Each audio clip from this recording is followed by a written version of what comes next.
two of my friends, great pastors, great preachers. I want y'all to come on in, help and get in. You can jump in on the chat if you would like. All right, jump in on the chat. I got a host chat as well going with Paul and with Reginald. And so we're excited today to discuss with you all, dialogue with you all about some leadership lessons from the front line. So I want y'all to come on in, jump in, let me know in the chat that you are there. Let me know you can see us, start a watch party. Go ahead and invite somebody else. Start a watch party. There are people who can benefit from this time we're going to spend together. We won't be long, but there are people who can benefit from what these two great men of God have to share, their wisdom, their stories, their experiences for these 40 days or so of quarantine. I know will bless you and bless somebody you know. Come on in, come on in, come on in. You, all your friends, start a watch party. It's 7 p.m. Eastern. All right, and so we're going to start on time. Listen, I'm going to open us up in prayer, and then I'm going to take the privilege to introduce to you all my guests who really need no introduction. God, we thank you today for your grace. We're grateful for technology, for the power of technology that allows us to connect, even though we're quarantined at homes. We thank you for all that you're doing, because we trust your word that you can still cause all things, even bad things, quarantine, negative things, to work together for the good of those who love you and are called according to your purpose. I thank you for these two great leaders and great pastors. May you open their hearts today, Holy Spirit, and share through them insight and wisdom that can bless the lives of your people. In Christ's name we pray. Amen. Amen. Up in prayer, let me introduce to you all two magnificent preachers. Now, all three of us have something in common. We are from the greatest state in these 50 states of the United States. We're from the state of Georgia. All right, I'm a down south Georgia boy. Paul and Reginald are both down south Georgia boys. Yeah. As you can tell from my Atlanta hat, you see Reginald's Morehouse shirt. You know, when we come, you see the white T-shirt Paul has. All of this is Georgia boy apparel. That's so right. We're all from the great state of Georgia. And let me first introduce Pastor Paul Little II. He's the pastor of the Bill Church there in Middle Georgia, in the Macon area, and he's been there for 5 years. All right, 5 years of his pastoral leadership, and I had the privilege of going to share with him maybe about a year ago. Yep. For an anniversary, and it was an amazing time, great hospitality. But what I appreciate most about Paul is his mind as a leader. He is a very innovative leader. He is strategic and wise in his leadership. And to watch how he's progressed at church, Bill Mount Zion Church, in such a short time, even out of his history and out of his past, is an amazing thing as they go towards the future. So we salute you today, Pastor Little. Thank you for being with me, brother. Appreciate you, bro. Certainly, man, my delight. And then also, many of us probably know my other guest who really needs no introduction. He fell out of home preaching. This is a phenom. This is the description of a black church, a black preaching phenom, and we thank God he's in our generation, not just for his gifts, which go without saying, but for his spirit. To have been exposed to so much already so young. I'm amazed how he maintains this ability to keep his feet on the ground. He's 10 toes down, very humble, down to earth, open and peaceful and gracious and loving. And so we salute him, the new pastor of the Fellowship Church of Chicago, none other than the Reverend Reginald Wayne Sharpe Jr. What's up, Pastor Sharpe? How you doing, man? What's going on, Pastor Hall? Love y'all. I'm excited to be here with you, brothers. Two of the best brothers I know. Same here, man. Same here. Appreciate it, man. It means a lot coming from you. Listen, we would not be the men we are, and we would be half the husbands we intend to be if we go a step further without acknowledging the three ladies in our life. So I'm gonna shout out my wife, Ebony. Shout out your wife, Paul. Hey, shout out to my lovely wife, Natalie, for the love and the support, for holding me down and for pushing me to greatness.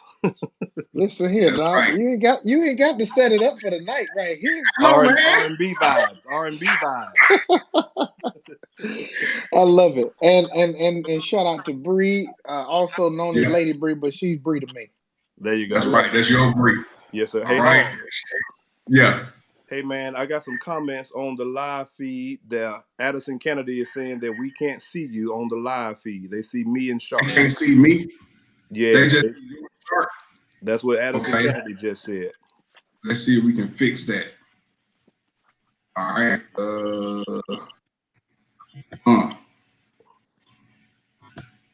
right. Can they see me? Let me see. Let me see. Hold on. Hold on. But they can hear me, right? They can hear you All well. right.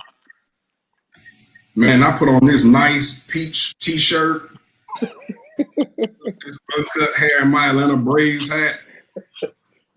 All right, look. I wonder if there's something we could do to help. Can they see me now? It's just me and Sharpe. Mm. Tim just chimed in and said, "Still can't see you. We hear you well though." All right. But you Billy know what? just left. I do have a voice and face for radio, so I ain't mad at that. Well, I just lost Little though. Said a voice and a face for radio. Hey, look, y'all be patient with me. We don't have a media department here with us. I do have my son who is here. He's trying to help me. We just clicking buttons. Let me see this right here. All right. Off. On.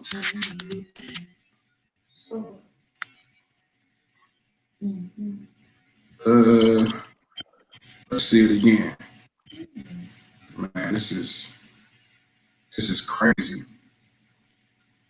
Man, y'all should have seen all the hard work I went through too. Well, not me, but my oldest son and my dear wife went through all this work to help set up my backdrop, and it's all for naught. Y'all see me now? We're gonna make it happen. It's me and Sharpe, and then see you Do are you on see a Little? blue screen. It's just a blue screen for yours. A All blue right. Tim said a blue box. It's a blue box. It's a blue box for me. Yep. Man, what's really going on? Man, That's Bobby. cool. My favorite color blue. Hey, I Bobby, ain't gonna let it stop me. Bobby Hampton just said hashtag Teddy Riley. He out of order, man. Hey, Hall. Oh man, the internet is undefeated, bro, and I'm already Teddy Riley within 24 hours. Oh man, bro, I don't know what it is. Apparently, the stream is good enough for everybody else to see it. Hey, All it's right, all so good. let's jump into it, guys. Here's the first question. Pastor I Hall. already kind of introduced you, Paul, saying that you've been the pastor at Bill Mount Zion for 5 years. Sharpe, man, talk to us, man. We kind of know that you stepped in the shoes of two great giants before you, but how long have you been the pastor at Fellowship? Can you hear me? I can. Oh, you can. And can you see me?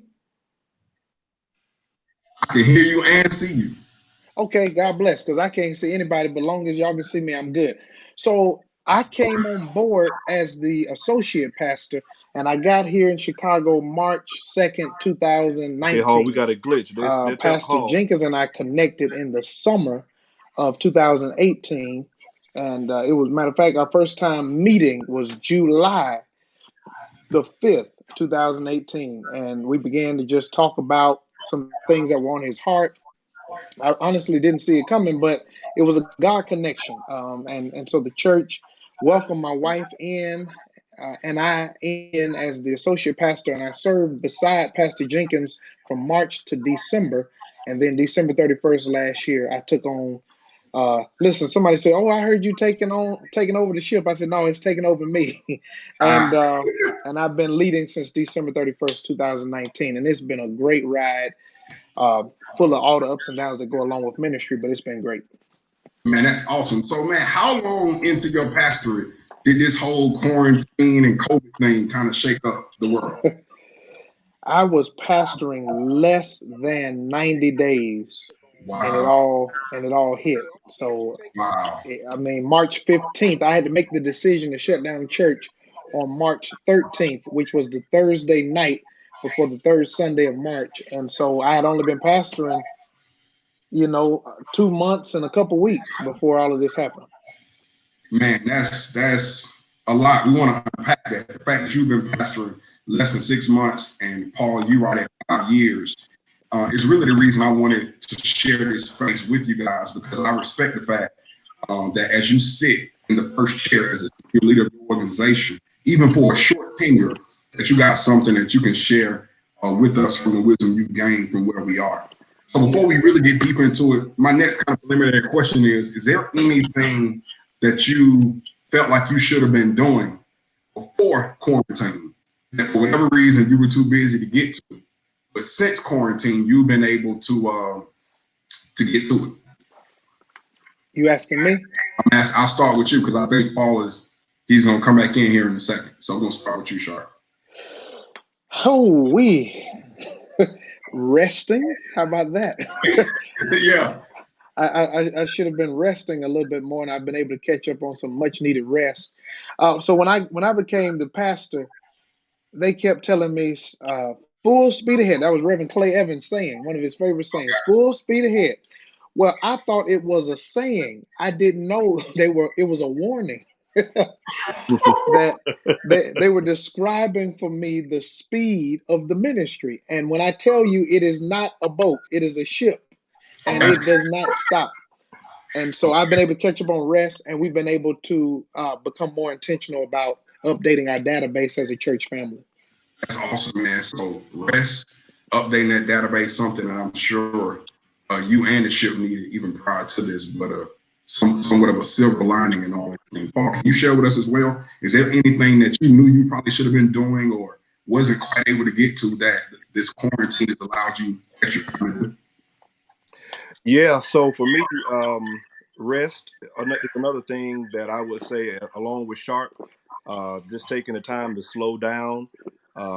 I've been saying quite consistently that I don't believe that God caused the pandemic, but I do believe that He's using the pandemic.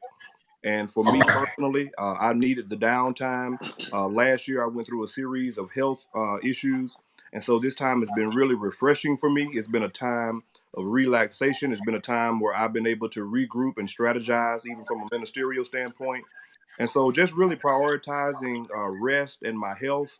As I Yeah. was sharing with you earlier, I'll share with the greater audience. I'm on an incredible journey towards wholeness and fitness. So I've lost 10 pounds during the quarantine. Come on. Good work. Bike riding like 5 days a week. So I'm trying to keep that rhythm going. So even after this pandemic, I'm looking for ways to somewhat remain virtual and Yeah. keep this thing going. I want to prolong it as long as I can. The only thing that I, sort of miss is being able to see and interact with my church family and some other things from a social standpoint. Other than that, this has been incredibly beneficial for me. Great time hanging out with my wife. We have been watching Netflix, all kind of movies and shows, binge watching.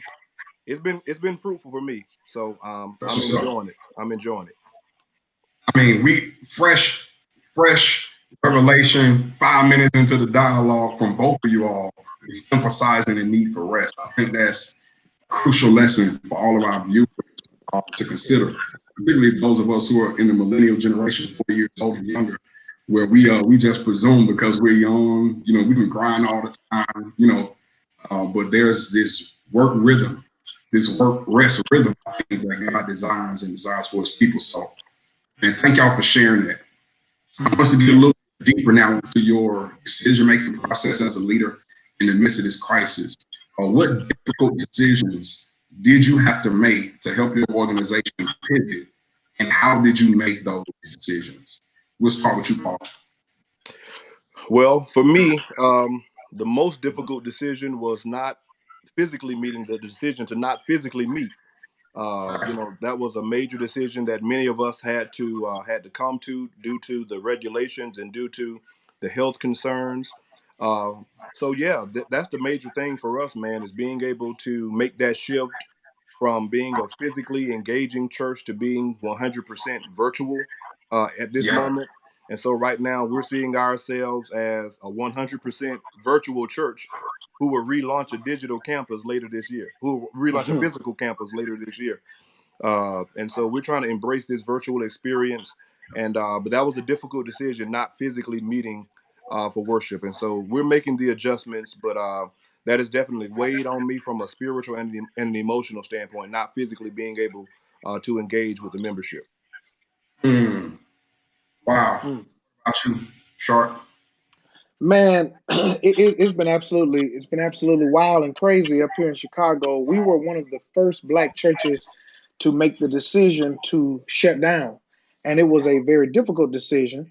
But then on top of that decision, and I should say shout out to Fellowship for just being so supportive. I have not heard one negative word.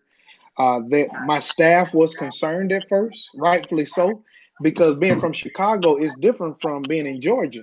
Because if it snows 1 inch in Georgia, y'all shut down church. I Right. mean, you know, so it's understandable for something to happen to shut down church in Chicago. Doc, I don't care how much it snows. They Mm, like nothing stops. It's the culture, it's the Midwest, and it's like no, we go blizzard, snow, whatever. It has to really, really be mm, something serious. And so I'm told since 1967, our church started in 1950. There was a okay. blizzard so bad for the first time and the only time in Fellowship's history that they shut down. That was 1967. So for some people, it was like, y'all doing what now? We're not going to have church because of Wow. a virus. So that was at the beginning. But Wow. then the second hardest decision was I was supposed to be installed April 4th. We had a Yeah. major weekend plan. We had Jesus Week, which was Holy Week revival, planned out with some of the most prominent speakers from around the country coming. So canceling my installation, canceling Jesus Week, that was the second hardest decision. The third hardest decision that happened about 2 or 3 weeks ago was the day I realized we can't have any more funerals. And I Wow. just, for as a pastor, I was like, so now like, what? We can't help the people grieve. We can't even be a pastoral presence in a community. So that one blew me away more than canceling church. Yeah. Mm, wow. Man, thank y'all for opening up and kind of sharing that. And I'm sure if there are any other pastors who are listening, which I'm sure many of our colleagues and co-laborers are with that. Um, how has your understanding of the organization's mission changed during this time? So when you think about the mission of Build Mount Zion, the mission of Fellowship Chicago, and your interpretation of how that mission functions prior to this, how has this quarantine changed the way you view your organization's mission? Man, I would say our mission has stayed the same. Okay. This quarantine has just made us focus on it differently. And so I've been Mm, telling our church since the first day. I was like, while we can't have church traditionally, we can still be the church consistently. So yeah. for us, it's just a matter of being the church. And then it changed my understanding of what Jesus told Peter. He was like, and the gates of hell shall not prevail against the church. He wasn't talking about a building. He was talking about a group of people, the ecclesia, the community. And so that was affirming for me to realize that even in this season, God's going to make sure that the church stays together. Yeah. And that while God is keeping us together, we still have to make sure we honor our community enough to be what the community has always needed for us to be. And that is a socially conscious presence that makes life better for the people connected to that church. I like that. What about you, Paul? Yeah, likewise. I think the mission has remained the same. Um, Clarifying the mission and understanding that it's important for us to stay married to the mission, but date the strategy, if you will. Mm, Mm, And so, strategically speaking, obviously, we're all investing more in technology. And from my vantage point, the question I had to ask myself is it about people being in the building or getting the gospel in people's hearts? mm, And so I had to really reconcile that from a mm, theological and a ministerial perspective, because obviously we like to meet physically. We yeah. want to be there physically, but this pandemic has changed that. So is it really about the physical context or is it about the gospel being shared throughout the world? And so this pandemic has really caused the church to be the church more consistently, as Sharp is saying, because right now we're not focusing on physical worship. We're not focusing on who has the best hoop and who got the best choir. It's about Mm, ministry because people are needing hope and inspiration during this time. And so I think it's helped us to really clarify the strategy that it takes for us to really reach people. So we're not seeing this just as a time for us to do something by way of technology just to get by. We're seeing Yeah, this as an opportunity to reach more people with the gospel. that's good, Yeah. man. I want to add on that it's very possible to have a packed house and an empty church.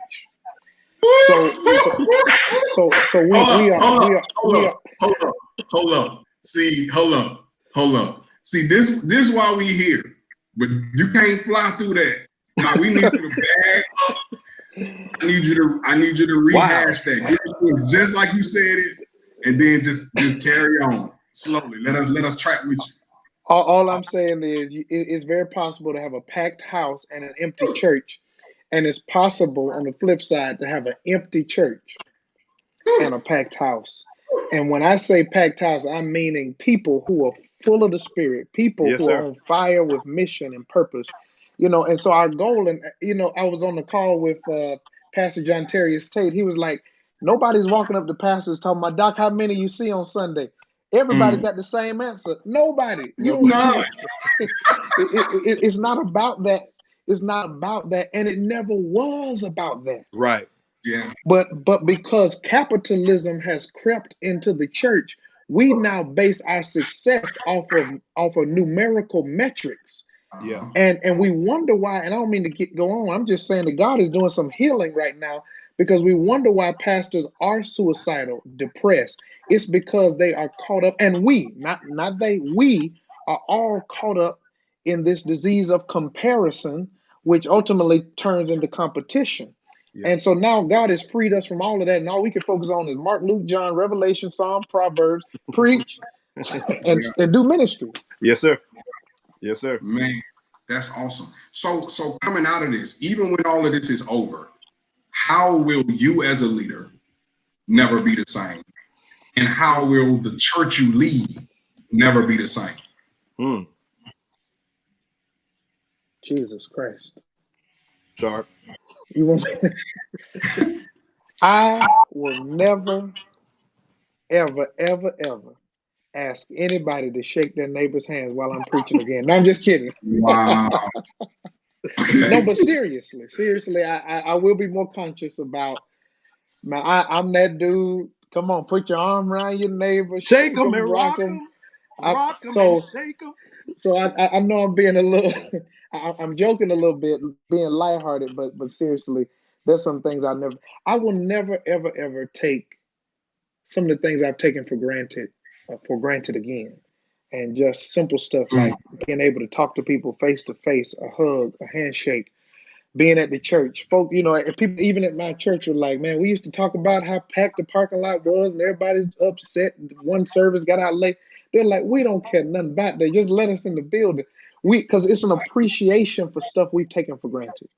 And mm, so I know personally, I will value a walk, the mall, going out to eat with my wife or family and friends. Man, even revivals. Like I used to be like, I'm so tired of going. So tired. I hope mm. I'll go preach in Wyoming tomorrow if I can. I don't care. I'm gonna take advantage of the privilege it is to be in community with people in a different way. Now, as a pastor, man, I think the same thing. Just really, really slowing down when you're speaking to people, looking them in the eye, appreciating the moments, and also, man, our database. I've shared it with our staff. I've shared it with a couple of these lives. Our database was not where it needed to be, and so Mm, you don't want crisis to be the reason why you're rushing to correct stuff.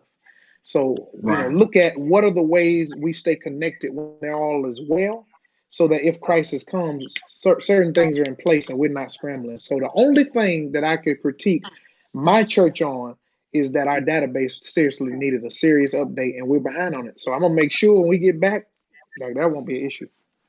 Mm, Yeah. that's good. Jump in on that for us. How you Yeah, as a man. I leader think I just be think with from a us. technology standpoint, we were prepared. More personally speaking, I agree. I definitely will not take for granted the value of social engagement and physical connection. I greatly miss, being able to hang out and to just do some things from a communal standpoint. I'm a extreme extrovert, and I love being around people. And so it's really been different having to make that adjustment. I'm definitely enjoying this time at home with my wife, but I also miss that social engagement and that social connection. From a pastoral standpoint, I'll also say that we need to make sure that as we are looking at what it means for us to be forward thinking, as Reggie just said, not to allow a crisis to be the thing that causes us to focus on the things that we don't have in place. So in other words, we need to be constantly improving so that when a crisis comes, we'll be ahead of the game and not behind the game, so to speak. And so I share those same sentiments from a pastoral and ministerial standpoint. Definitely missing those relationships and that physical connection, and just making sure that as we're making decisions to lead our churches progressively forward, making sure that if we can, by all means, just do our best to be prepared. All of this was unexpected, so we couldn't see it coming. Yeah. But I do think that from a technology standpoint, administratively, our church was ready. Just personally, from a pastoral standpoint, I struggled with some things early on that first week that I just needed to shift in terms of, perspective is the main thing for me. God has really been reshaping my perspective during this time. A whole lot of Yeah. things that we thought we needed for ministry, we really don't need. Mm. Mm. We really don't need.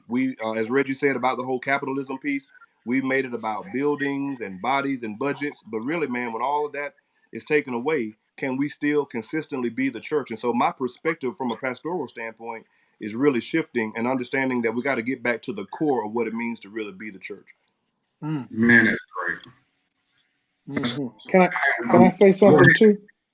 please. I want to add. I was talking to our chief of staff, kind of make sure our budget and everything stays right. He said, "Rev, we actually saving money." I said, "We Mm. are." And this is really just for pastors or even leaders, supervisors, whoever have to oversee budgets and money. Sometimes some of that stuff we're doing, all that eating and this get together and it's budgeting $2,000 for this and budgeting $500 for this, it ain't it. I see clearly now. It's like when we get back, I'm coming in with a different type of focus and saying, no, if it's not important, if it's not focused on our mission, our vision, or the gospel, I don't think we need to spend money on it. So I Paul, think you we're there? gonna go in differently, Yeah, go back differently, rather. that's good. Um, so just Pastor Little, in all honesty, I want to kind of share with our viewers how this conversation came about. y'all there? Yeah, I can hear and see you. Can y'all hear me? I can hear you, Sharp. Can you? Uh-oh. Hold up. Can you hear me? Yeah, I can hear you. Can y'all hear me? Yep. You can? Yeah. Okay. All right. So, I can't hear Pastor Hall. uh,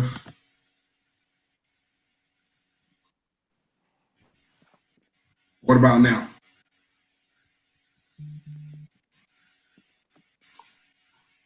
Y'all You can hold. hear me, Sharp? I can hear you, but I can't hear Pastor Hall. Can you hear Can me? you? Yeah, I can hear Hall. Yeah. I can't hear him at all. All right. Let me see here.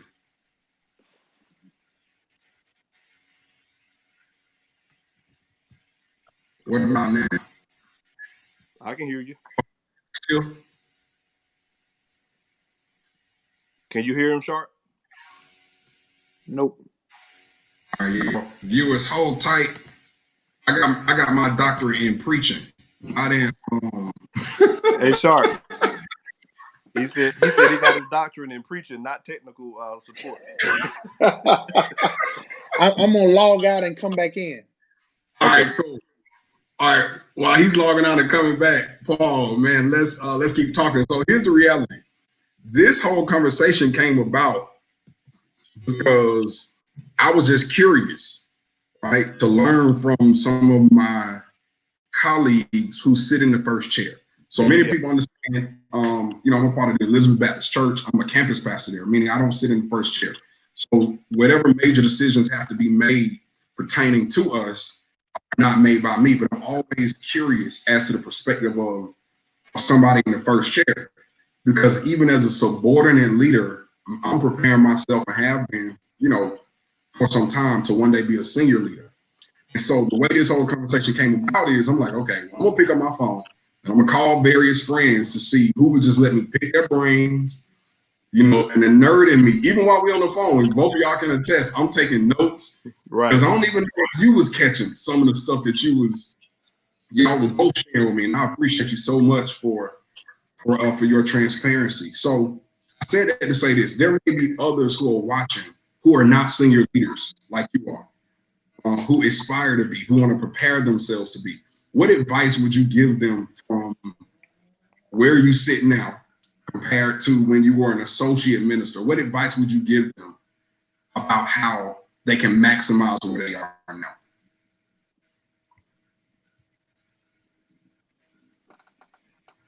Okay. One of the things that we shared about that I feel led to share again, when we talked, you and me, Pastor Hall, you heard me calling you Darrell in person in front of all of your folks. Man, call me Darrell. That's my mama name. That's my daddy name. So Yeah, so me and Darrell were just wrapping it up, talking, and I said to him, one of the lessons I've learned as in the senior role is that this crisis is a gift to me. oh my. Dr. Otis Moss the third was like, he was like, Pastor Sharpe, I really hope, we were just talking a few weeks ago. He said, I really hope you understand what a gift this is. And I looked at him like, okay, come on, help me. He said, no, seriously. He said, you are in the first 3 months of your pastorate leading a church through crisis. He says, do you understand the way God is knitting your heart with the people's heart and the way God is knitting their heart to your heart in a way that would not happen unless you were leading in a crisis? Wow. Because in a crisis, the leader's voice gets clearer. In a crisis, I'm open for direction. We don't have anything else to do. You got to say something.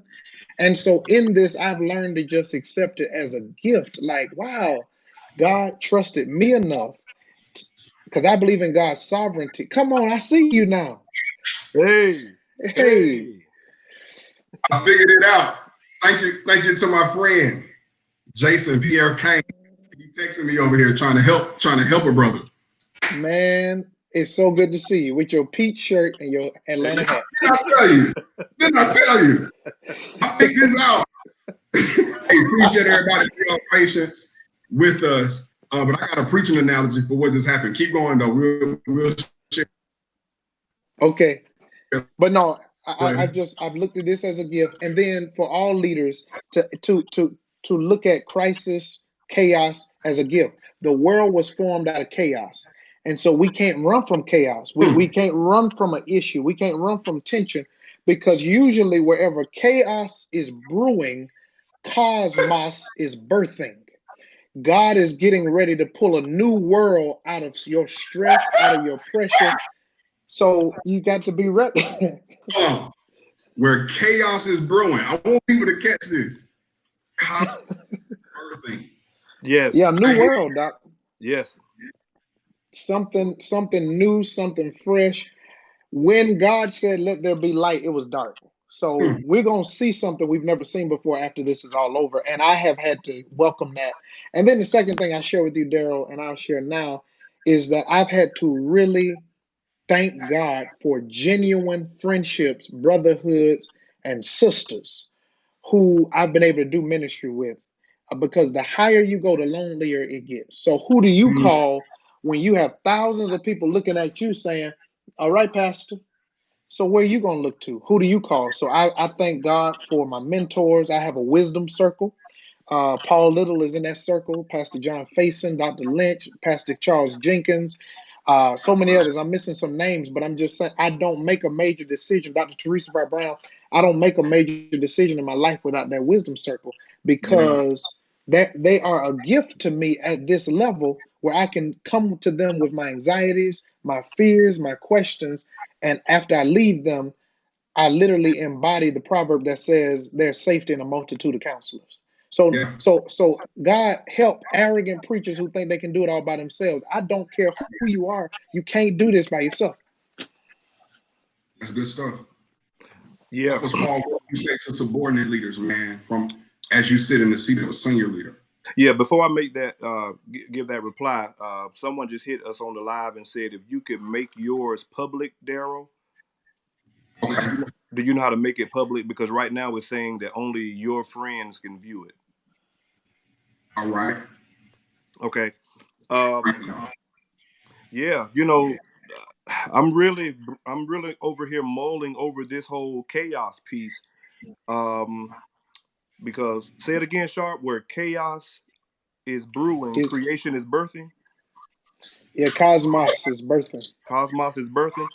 You know, and that whole piece, man, because think about this whole idea of chaos, and out of chaos in Genesis 1, which you're alluding to, God's most creative, you know, and innovative element in his divinity was realized. And I think that we have to Mm, take that same concept and understand that crisis and chaos really is an opportunity for creativity. That right now, I would tell that subordinate leader that you got to really think about that when you get to that first seat position, with the position comes the pressure, right? And with this mm, pressure, we have to think of innovative and creative ways to keep moving in ministry despite all of the chaos that's happening around us and the chaos that's happening in us. If we can be honest, right? Yes, sir. The inner chaos and the outward chaos. And Come on. so I would tell that subordinate leader that it is great to aspire for the first chair with the right heart and with the right motivation, of course. Bible says in 1 Timothy 3, if a person desires the office of a bishop, and so it's not wrong to desire that office, just make sure you yeah. have the right motivation. Because I heard someone say that, you know, when you get to the lights, make sure you realize that those lights come with a lot of heat. You know Yes. what I'm saying? Mm, And it's a lot of pressure behind it. It's a lot of mental work. um, I agree in terms of what Pastor Sharp said. The reference to Proverbs, there is safety in the multitude of counselors. I think the mm, significant part of it is that the multitude of your counselors need to be diverse so that you can have a multitude of perspectives. You don't want to mm. have a multitude of counselors and they're all men or they're all women or they're all black or they're all Salt me. white, they're all Baptist, they're all charismatic. You need a multitude of counselors in the sense that they need to have a variety of perspectives, because in this moment right now we need various perspectives to make sure that we're going in the right direction and to help us to strategize through all of this. And so I consider you guys as a part of that council for me. I'm learning right now. This is not the time for competition, and really, no time is the time for competition. This is the time for collaboration, and we got to make Yeah. sure that we collaborate more, that we work together. Even after all of this is over, we got to work together and keep making sure that we keep this collaborative spirit going. That's what I would offer. Listen, man. I got to add Go one ahead. thing. Please, Reginald. Do Because and I want us to be, I don't want anybody to be offended by us using this word subordinate. I think what you're saying is someone that's not in the senior pastor role yet, but they're getting Yeah. there. And so it's someone that's serving, maybe as an associate pastor, executive pastor, campus pastor, Yeah. any youth pastor. Yeah. There's always a moment. Before I started driving, I thought I could tell my mama how to drive. Woo. And I remember being in the car with her, and so many times she would tell me, "You don't see what I see. Chill out." And I'd be like, Mm, you don't see what I see." I've served with Dr. E. Dewey Smith as his preaching assistant and campus pastor. I've served with Pastor Charles Jenkins as his associate pastor. I don't care. As close as I was to them, I still couldn't see what they would see from the driver's seat.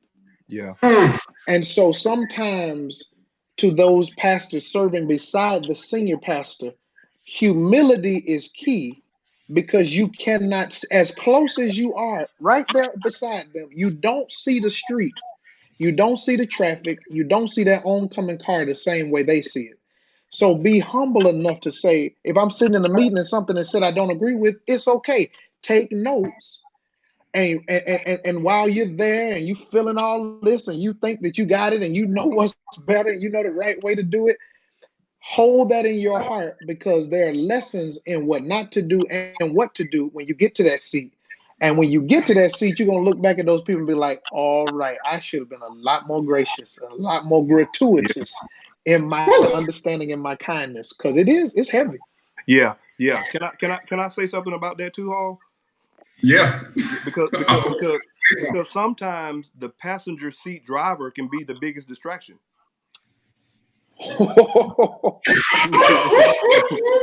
The passenger driver thinks he or she knows everything, but you could really be the biggest distraction. And watch this. And by causing a distraction, you can cause us to crash, even though you're not behind the wheel.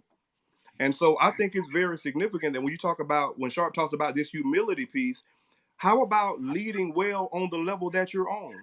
Right? So who says that the first chair is the preeminent chair? It might be first, but all of those roles are equally significant. Right? Yes. We need the youth pastor, we need the assistant pastor, we need the janitor, we need the secretary. The Come pastor's on. role is not more anointed. He or she is just first, right?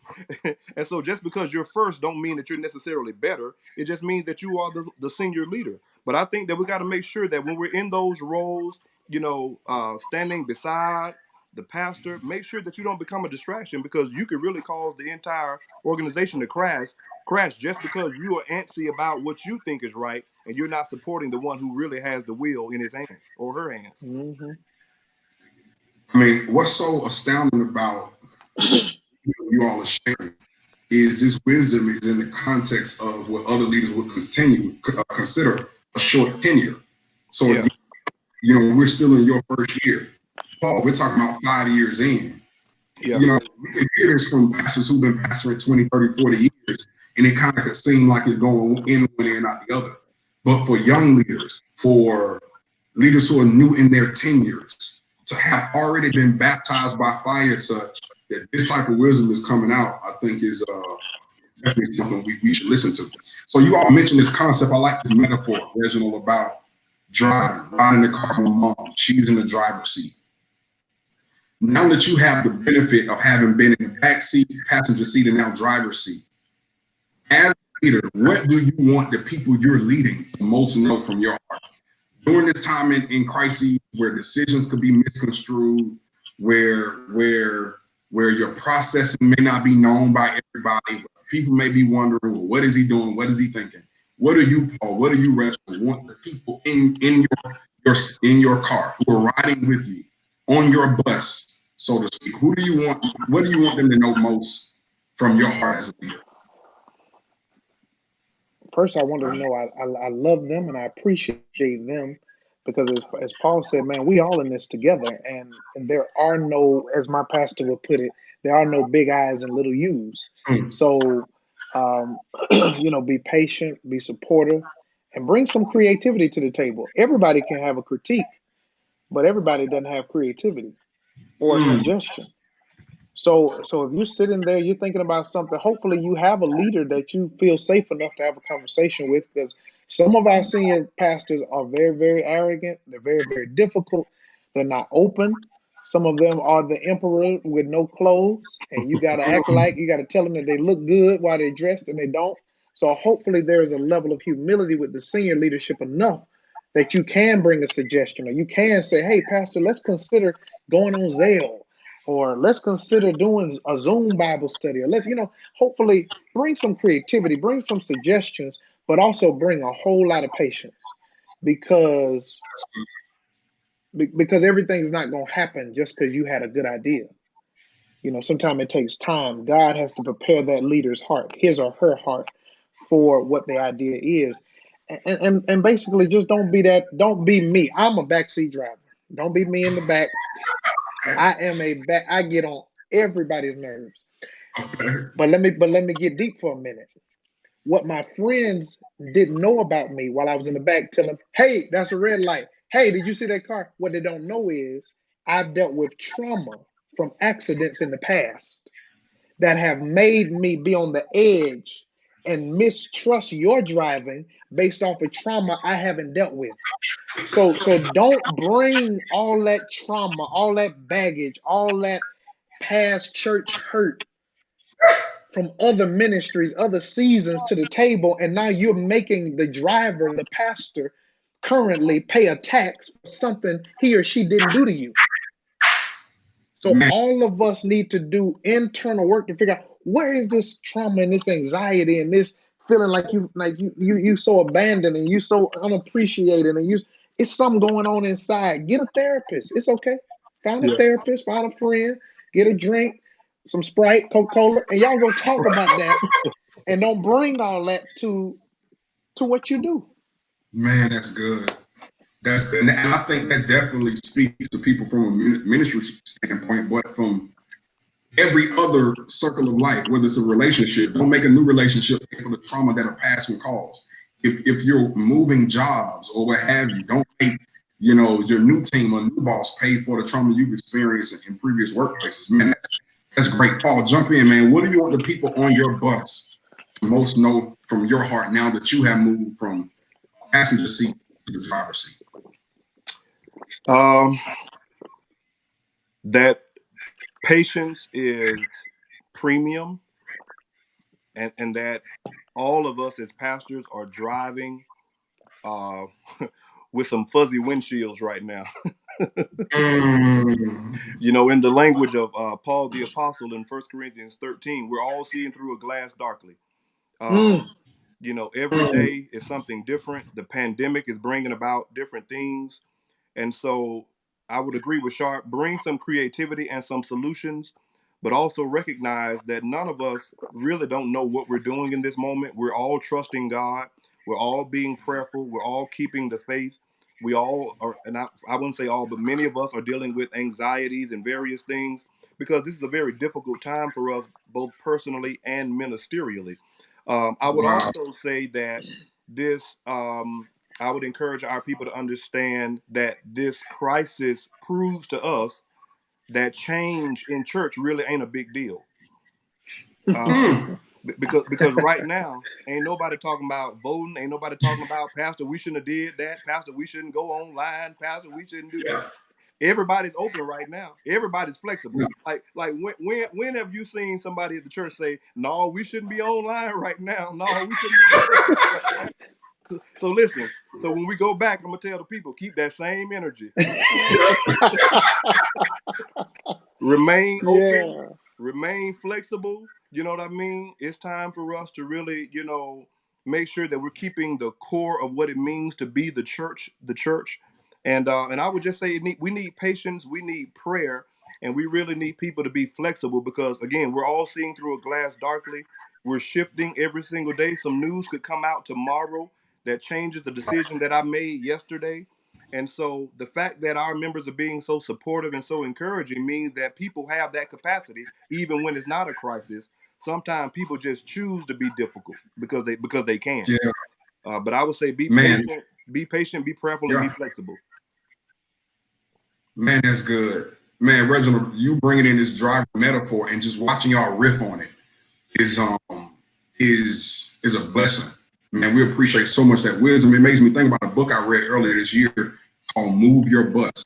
It's by Ron Clark. I would highly recommend it to all of our viewers. It's called Move Your Bus. And it has this concept of the leader as driver. And then he unpacks 4 types of personas who are on that bus: riders, walkers, runners, joggers. And so it's just bringing the bash, putting flesh on those bones, so to speak. Hear y'all kind of talk about it. Who wrote that book? It's called Move Your Bus by Ron Clark. Move Your Bus. I tell you what, as my gift to y'all, this the least I can do. I'll purchase the book and send it to y'all that's my honorarium for y'all to be joining me on my live. All right. Bless you. Fret not thyself. All right. Hey, least I can do. Hey, keep the books in the check. Thank you. Not just kidding. Hey, Sharpe. He's gonna set a precedent. Preacher's gonna say, "I bought you a book for coming this time." I bought you a book. Right. It's a token of my appreciation. That's right. It's a token of my appreciation. No, whenever thank somebody you. leave with token, you already know this is a token. That's Yes, code word. I'm like, okay, you're welcome. Thank you. Thank you for that book. I appreciate it. man. No, really, we appreciate that, bro. No, for sure, man. That's the least I can do. It's making me think about something I read in another book, though. In Good to Great by Jim Collins, he talks about these 5 levels of leadership. Yes, sir. And the 5th is the highest level, 1 is the lowest. And so being young in your tenure, 1 year and 5 years, to many of your congregation, you may still be a level 1 leader. My question is, how can your leadership in this crisis benefit you to ascend in your leadership from leadership by title to earning the influence of people who are following you? Yeah. So I would say that any form of change is designed to stretch us. All of us are being stretched. We're all being put in positions where we have to be flexible. We have to be innovative. And I think in this moment, it's pushing me personally to the point of making sure I'm very intentional about every decision I make. Uh, Prior to this crisis, I can personally admit that sometimes I could get on pastoral autopilot. That Mm, you just get caught up in the hustle and bustle of ministry. You just kind of do things. You go through the motions. But think about it. This crisis is really causing us to be very intentional and Yeah. very strategic about decisions that we're making. And so I'm learning the importance of intentionality and strategy. Um, Even before this crisis, I've always put a great value on my team, but I'm appreciating my team even more because those different perspectives has really helped our church not just to stay afloat, but in many areas we're thriving, not just surviving. We're thriving in the midst of this crisis in many areas because we have a great team that's really helping us to see from those different perspectives. To use your analogy from Jim Collins' book Good to Great, he talks about getting the right people in the right place on the bus. And so yeah, Hmm. I'm very grateful that I could truly say that our church has the right people in the right place on the bus. And that has really helped me to navigate through this very unprecedented season. And it's really been helping me to remain focused and to remain intentional about not just what we do now, but what we do next. Mm. that's good. Man, I think that's everything that Little just said is worthy of his own book. Yeah. Um, my angle is more from a pastoral care side. A phone call goes a long way in this season, Mm, and this is what I'm learning. I'm calling people, seniors, people who are sick, people who are grieving, and they're like, and I've heard this over and over again, so now it begins to stand out. Pastor, I know you're busy. And I know you balancing a whole lot. And the fact that you took a little time to call me, it's Yes, sir. like because of the weight and pressure of the pandemic, now your phone call or that little text, it has so much weight on it. It has so much pastoral weight because people appreciate the little things. And I think they always have. I think people appreciate when you take time to let them know that you value them, you care about them. I've been on a prayer call almost every day. mm, And I don't do every day because I believe in self care. mm, And I can't wake up 5, 10, 14 days in a row and lead you in prayer and I'm empty. After a while, my mm, prayer's gonna change. You'll be like, Pastor, tired, ain't he? So I'm trying to be present, trying to be present for prayer.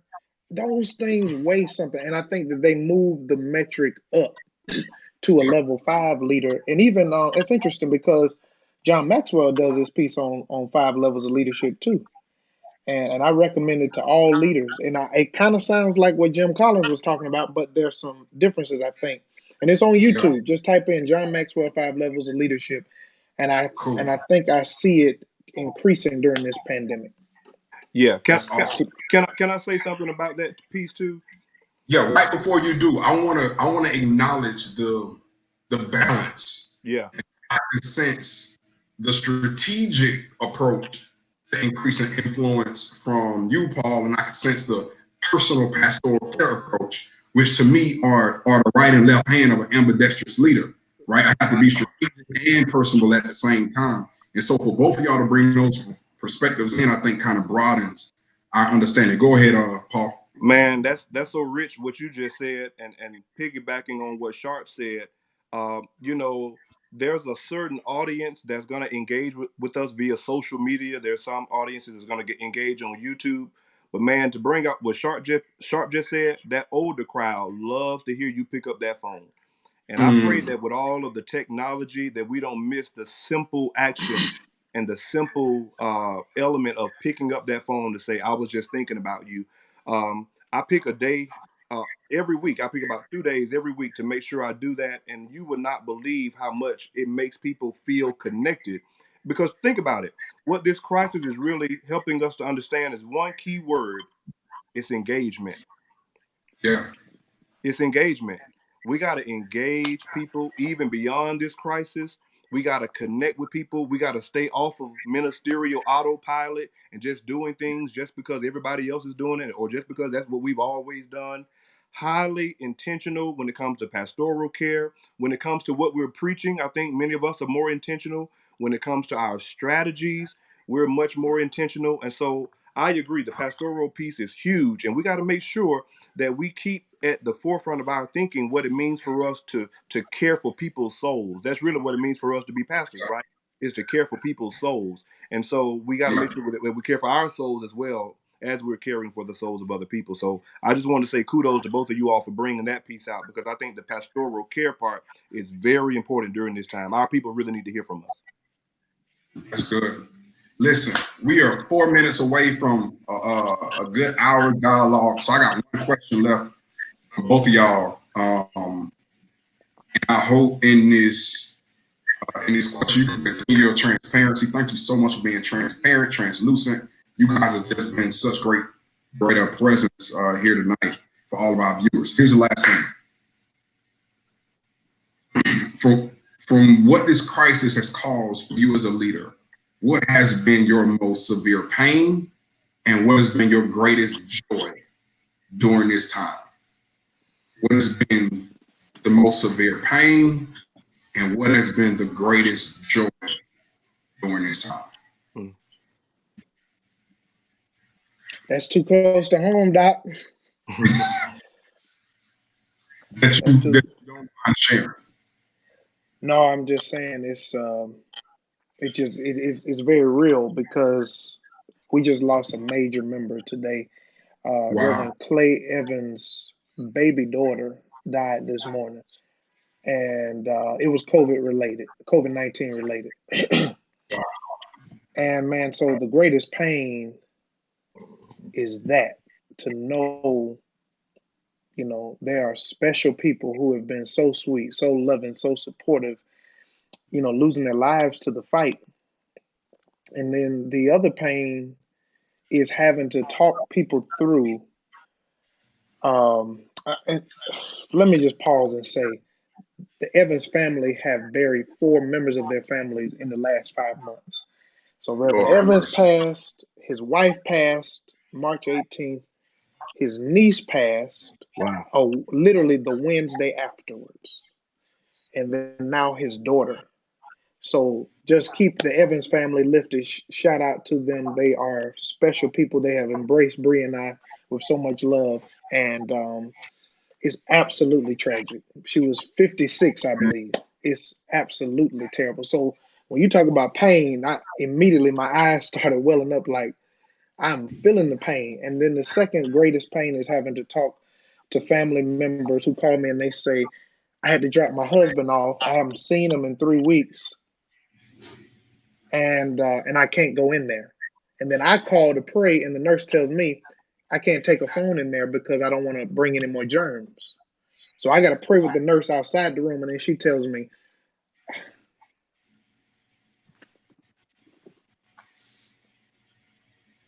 I'll go in and let him know that you called to pray. So the pain is real. Yeah. Because you love people. And can't have a funeral. You can't do this. You can't do that. And it's like you just want to be there, but you can't. So you have to sit here and do the best you can. So I'm sorry. I didn't know it hit me so hard. But it's fresh and it's real and it's painful. The joy is watching the church still show love. We were able to raise 20 grand to send to the Greater Chicago Food Depository this past Friday. The church created a resurrection gift, and we were able to bless the community. So that's a joy through it all. Man, listen, we're definitely praying for you, the Evans family, Fellowship Chicago. Yeah. Man, this is hard, brother. Mm-hmm. Appreciate you so much, man, for your honesty, your transparency. And Thank you even all. man, thank you for joining us today.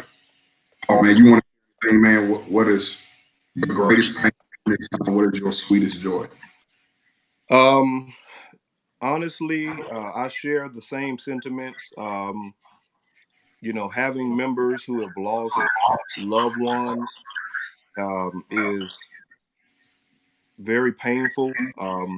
We had a member last week; her husband died. It wasn't COVID related, but all I could do was just ride by the house and just wave. I had to just stand outside and wave, and that's different. That's really different. You can't have funerals. You can't go to the setting up. It's very different. If I could also, just because I believe this will help somebody else. Um, More recently, I've had to come to grips with some personal things that I've had going on due to some health challenges. Anxiety has been a struggle for me. And so with all of this change and all of these different things going on, it's requiring that I'm very intentional about managing my soul care. Um, because every single day it's a different wave of emotions. It's so many different things that are happening with so many different people. And so I've had to really disconnect from some things from a news standpoint. I've had to be very strategic about what I allow, in terms of conversation, because anxiety has been a real struggle for me. So it's painful when you don't have that physical engagement with people in the midst of your own pain and in the midst of their pain, because we really do feed off of one another. Love is not just action; it is also felt, and Yeah, it's been very difficult for me in that sense. And so I'm working through some things, and I'm glad about it, because here's the thing that I do know: God has given me time and space during this crisis to address some issues that I was just running through before the crisis. Mm, mm, So you can be so busy, so busy, so busy, but when God forces you to be still, you have to deal with the trauma and you have to deal with the issues. You can't run from it because you're in quarantine. You gotta deal with it, right? mm, And so yeah, I've been dealing with some physical issues. I've been dealing with some things that have impacted me from an emotional place. This time has been so fruitful for me because I needed this time to be able to regroup and to refresh. And so that's the painful element of it. And that's very much so, is very much so real. Um, the joy of it is really being able to connect with people in different ways and seeing people being open to connecting in different ways. One of the things I love about our church is that our giving has remained strong, and we're still able to provide for people during this time. We have a that's major awesome. outreach. Yeah, man, to God be the glory. We have a major mm. outreach that we're calling the Good Samaritan Outreach Initiative. And so we've been able to provide for several families during this time. The first Saturday in May, we're going to host a citywide food giveaway along with some other area churches and organizations to provide food for about 4,500 people That's per awesome. location. Yeah, about 4 locations, 500 different families per location. So over 1,000 people will be fed. 1,000 families will be fed. And so the joy of being able to still do ministry despite the crisis has been very powerful, because even when all of this happened, we had to recognize that ministry doesn't stop, hurt does not stop, pain Yeah, does not stop, needs do not stop. And so still being able to be the church in the midst of this crisis really has it's refreshing to me that our people have embraced all of this and have not pushed back on any of this, even with this crisis. And so I'm very fortunate. I'm very grateful in that regard. And thanks again to brothers like you who keep us encouraged, who keep us going, yeah, because we need one another. And so this has yeah. been very much so fruitful for me. Mm. Man, listen, where you ended just reminds me of where it began. Me just thinking about David in 2 Samuel 17, 1 Samuel 17, I'm sorry. And I posted it, in the caption. His brothers were on the front line. He was home with the sheep, but he still had a function in keeping them fed and keeping them encouraged. I recognize, man, that the season God has you two in, not YouTube, but so many others in our generation who are on the front lines, serving, whether it's church, in a community organization, or in another way, trying to help to stem the tide on this whole quarantine, on this whole COVID thing. It goes out for you. And I just appreciate you all for allowing those of us who do love you and respect you to come around and keep you lifted up and to keep you built up, man, in the true spirit of collaboration and love. Thank you for your time. Thank you for your heart, for your spirit. What you all have deposited tonight is invaluable. And as you can see from the chat, and as you will see after this is over, leaders of all generations have been encouraged tonight because you were willing to share. Thank you, and I thank God for you. And I feel the Spirit of the Lord telling me not to just send a book, but to sow a seed. No, Doc, hold on to it. It'll be over. No, man. Listen. You've already blessed us beyond measure. Yeah. And I'm looking at some of these comments, man. If I could make a suggestion, because we didn't get a chance to see you earlier, I'm having some people to ask if we could do this again, and just kind of connect and engage. And then, if you would allow me, Pastor Hall, I would like to make an announcement towards the end as well. You know the announcement that I'm about to make too, by the way. Okay, as long as I know it, Doc. I don't want no new announcement. Well, I don't know what the announcement is. In prayer, so go ahead. Well, I wanted to just say thank you, Pastor Hall, for your heart. You are a genuine brother, and you've always been that. The church that you serve, Elizabeth Baptist Church Nation, they are blessed to have you on board. I know Dr. Oliver feels blessed to have someone like you with your heart, and so I thank you for even having the vision to pull this together, because it took a level of authenticity and humility for you to even ask these questions and be receptive of it. So thank you for your vision. And anytime you call me to come back on here, I'm coming. Awesome, man. Well, and I don't need no seed. I don't need no seed. I don't need no seed. No, sir. No, we brothers. No, if we can't do this for free, we ain't worth 2 cents. That's right. That's true. That's true. It's about the brotherhood. Love you both. We appreciate you. Reggie, the announcement is. Okay. You ready for the announcement, Reggie? Come on.